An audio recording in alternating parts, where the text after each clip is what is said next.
Yo halo guys, balik lagi bareng Mimin di channel Alur Anime. Dan ya, kita bakal bikin konten alur cerita dari anime Silent Witch. Ya, seperti biasa, tanpa banyak basa-basi langsung saja tekan tombol subscribe yang ada di bawah sini. Bantu Mimin buat sampai ke 500 subscriber cuy. Dan ini dia konten alur ceritanya. Ikan asin ikan cepat, mari kita sikat.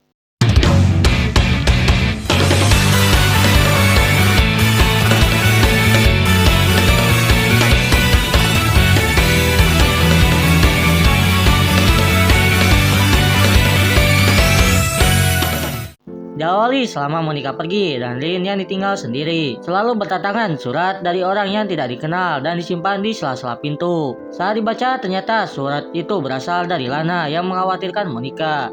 Monica lalu menyimpan surat itu bersama dengan kenangan lainnya. Monica pun kini kembali ke akademi dan diawali dengan makan bersama kedua temannya. Monica baru pertama kali berada di tempat yang mewah. Tidak lama Claudia datang dan membuat Monica and Plants terkejut. Claudia berkata kalau dia kini adalah teman Monica meskipun dengan adanya paksaan. Kasei lalu mulai menceritakan tentang kampung halamannya. Dia menceritakan kalau di kampung halamannya juga bangsawan harus bekerja kalau ingin mendapatkan makanan.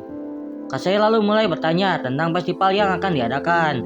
Claudia lalu mulai terlihat murung dan berkata kalau dia akan berdiam diri di kamarnya sampai festival selesai. Dia menjelaskan kalau Nel tunangannya sibuk dan tidak memiliki banyak waktu. Lana berkata kalau festival itu identik dengan drama dan dia menjadi penata kostumnya. Lana bertanya mengenai Kasei yang akan menjual sulaman di bazar. Kasei lalu menunjukkan hasil sulamannya. Dia pun menawarkan Monica untuk belajar sulam juga. Namun Monica merasa tidak enak. Kasei tidak mempermasalahkannya karena itu memang keinginannya saja. Mereka yang berjalan di lorong didatangi oleh Krill dan menyuruh Monica untuk datang ke gerbang timur karena akan ada barang yang datang dan untuk pakaian formal ditinjau oleh Graham dan Neil. Claudia lalu bertanya kalau bisa-bisanya membocorkan tugas OSIS ke orang lain. Claudia dengan muka dinginnya berkata kalau Graham bisa berduaan dengan tunangannya. Dia pun berniat mengganggu mereka. Monica lalu memanggil Krill dengan nama marganya yaitu Ashley. Claudia lalu mendekati Monica dan berkata kalau dirinya juga adalah Ashley. Monica dengan muka memerah berkata Claudia tetap dipanggil Claudia. Claudia pun mulai memprovokasi kakaknya tersebut.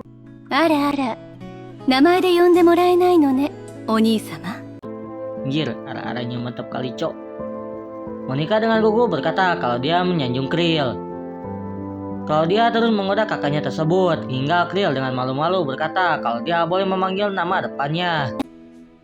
Shiriru de ii.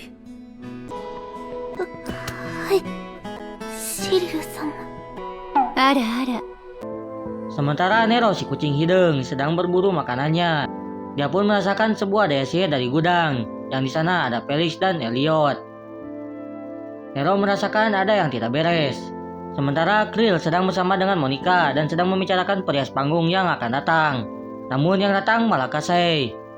Menurut Kasei, perias panggung dan regu peneliti sejarah sedang debat panas, jadi Kasei yang mewakilkannya. Melihat banyaknya angka membuat Kasei bingung. Dia pun menyuruh Monica untuk menyamakan angkanya dan dirinya yang akan menghitung jumlahnya. Bukan Monica namanya, kalau nggak bahagia kalau udah ngomongin seputar angka. Mereka pun mulai bekerja sesuai jobnya. Monica mencari Kasei dan saat akan menghampirinya, tiba-tiba tali yang menahan kayu di dekat Kasei putus dan hampir mengenai Kasei.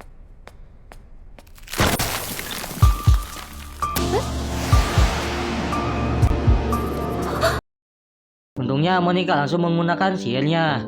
Kasei terlihat ketakutan. Krill menyuruh Monica untuk membawanya ke UKS. Di lorong Kasei meminta maaf karena sudah merepotkan Monica. Monica tidak mempermasalahkannya. Dengan wajah yang gelisah, Monica berkata kalau ada bekas potongan tajam pada tali. Kasei yang mendengar itu seakan tidak percaya. Monica lalu mengetahui dan menghitung waktu untuk tali tersebut putus. Jika dihitung maka butuh 5-15 detik. Dia pun berkata karena masalah dengan perusahaan sebelumnya mereka tidak diizinkan membawa senjata tajam. Dengan wajah gelisah seakan tidak percaya, Monica menatap Kasei. Keningan terjadi beberapa saat. Kasei lalu tertawa dan mengakui perbuatannya. Monica masih bertanya kenapa. Kasei mengeluarkan pisaunya dan berkata kalau dia membenci Monika. Rencananya dia ingin mencelakai Monika dengan jatuhnya kayu tadi, tapi malah dirinya yang hampir kena kayu tersebut. Monika masih tidak percaya dan mengira kalau Kasei menyembunyikan sesuatu.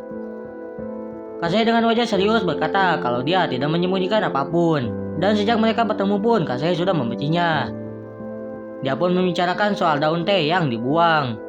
Itu adalah rencananya. Monika sudah mengetahui hal itu.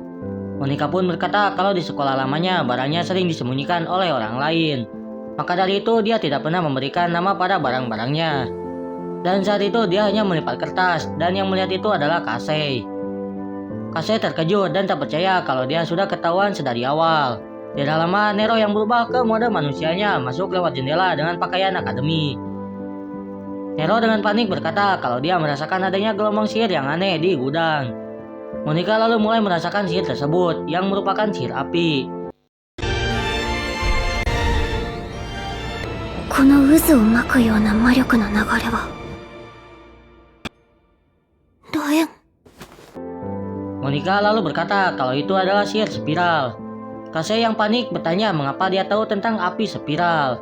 Monika kini tahu tujuan sebenarnya Kasei kalau dia ingin membunuh pangeran. Sementara di gudang, Felix dipanggil oleh seorang gadis bernama Mabel. So asik pusat. Mabel lalu berbicara soal peran Felix yang menjadi raja. Namun Felix menolaknya. Mabel lalu berkata untuk sedikit berperan karena pemeran ratu yang bernama Eliane menginginkan Felix untuk tampil. Felix lalu berkata kalau lebih dari ini maka dianggap menghambat pekerjaan OSIS. Dia pun percaya tanpa ada dirinya pun drama pasti sukses. Si cicak putih, bentar lupa namanya. Oh ya, Liliano.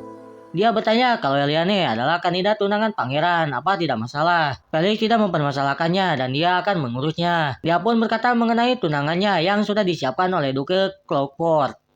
Namun dia hanya perlu menjadi raja meski harus dipanggil boneka Clockwork. Kembali ke lorong akademi, Kasei menodongkan pisaunya dan dia ingin boneka Clockwork tidak menjadi raja. Dia tidak ingin ditangkap karena jika dia ditangkap maka keluarganya akan dieksekusi. Dan jika Felix yang menjadi raja, maka Duke Clockwork yang mendukungnya akan mulai perang kepada kerajaan Landor.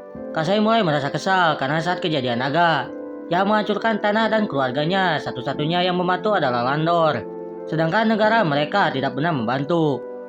Dia pun mulai menjelaskan alasannya. 帝国と戦争がしたいクロックフォード公爵はリディル王国と帝国の間にあるランドール。 Monika dan Nero mulai merasakan spiral api yang semakin kuat. Monika berkata untuk menghentikannya membutuhkan kode deaktivitas. Monika memohon kepada Kasei untuk menghentikan api spiral tersebut. Namun Kasei tidak akan menghentikannya. Dia pun memohon dan mulai membayangkan apa yang akan terjadi.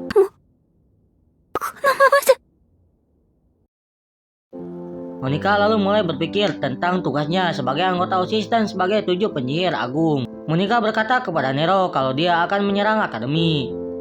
Kalau saat itu dia pernah bilang kalau barier yang dibuat oleh Lois akan aktif jika diserang dari luar. Maka dia akan mengaktifkannya dan menemukan letak pusat barier tersebut.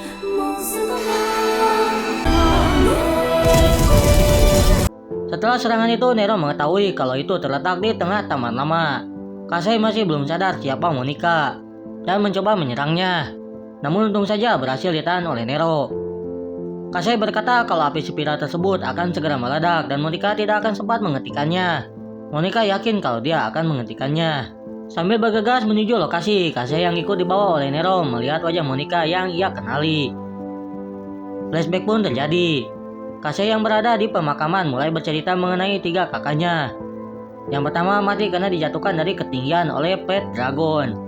Kakak kedua dicabik naga merah dan kehilangan tangan dan kakinya. Dan kakak ketiganya mati karena dibakar oleh naga merah. Kulitnya menempel dengan helm dan baju besinya. Dan dia melihat Monika yang memiliki ekspresi yang sama dengan kakak-kakaknya. Mereka pun sampai ke lokasi. Monika akan menulis ulang agar menghentikan api spiral. Namun dia merasa aneh karena Narin bilang kalau tempatnya tersembunyi dan memiliki jebakan. Nero yang merasakan sesuatu mulai menarik Monika mundur. Dan sebuah akar mulai bermunculan.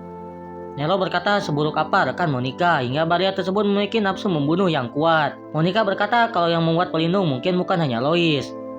Dia tahu seseorang yang bisa mengeluarkan tubuhan berduri, yaitu salah satu dari 7 agung, yaitu penyihir duri. Nero berkata kalau ini berarti melawan 2 penyihir agung sekaligus. Serangan pun datang dan Monika langsung menggunakan pelindung angin.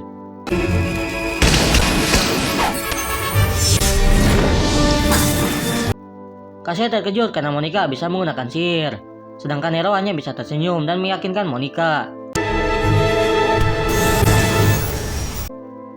Monica lalu mulai serius dan memanggil sesuatu yang kita lihat di episode pertama berupa gerbang bercahaya. Dia pun mulai menapalkan mantra. 七賢人が一人、沈黙の魔女、モニカ・エバレットの名のもとに。開け、門。 Kasei terkejut saat mendengar nama penyihir hening dan Monica Everett. Gerbang pun terbuka yang merupakan Raja Roh. Narator kini kembali dan menjelaskan kalau meskipun Monica bisa menghilangkan rapalan sihir, tapi ada yang tidak bisa ia hilangkan. Sebuah kata yang diucapkan pahlawan Tribal, raja pertama dari kerajaan Riddle. Dan yang dipanggil Monica adalah Raja Roh Angin, Sheffield. 邪竜を滅ぼす際に使用した言葉。風の精霊王、シェフィールド。 Willianu seakan merasakan sesuatu. Hanya dalam hembusan angin membuat barrier tersebut hancur.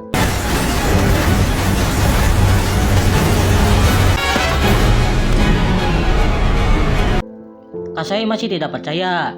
Monica lalu berkata kalau yang memiliki rahasia bukan hanya Kasei. Sedangkan alat yang berada di gudang mulai retak secara bertahap. Hingga waktu yang sama. 作業して完了。はい。 Api spiral pecah dan untung saja suara kentut yang terdengar. Kasei menyesal karena tidak mengetahui identitasnya dan hanya fokus memujuknya. Nero lalu mulai merasakan orang rese yang mendekat dan dia pun pergi. Dari langit datang sesuatu yang menghantam dengan keras. Dan yang datang ternyata mas-mas rese dengan pelayan hijaunya, Lois. Oke, mungkin segitu saja untuk video kali ini. Yang Mimin izin pamit, sampai jumpa di next konten alur cerita berikutnya. Jangan lupa tekan tombol subrek yang ada di bawah sini. Bantu Mimin buat sampai ke 500 subscriber cuy. Tapi kalau bisa sampai ke 1000 subscriber cuy. Satu orang 1 subscriber ya oke lah. Sabi kali.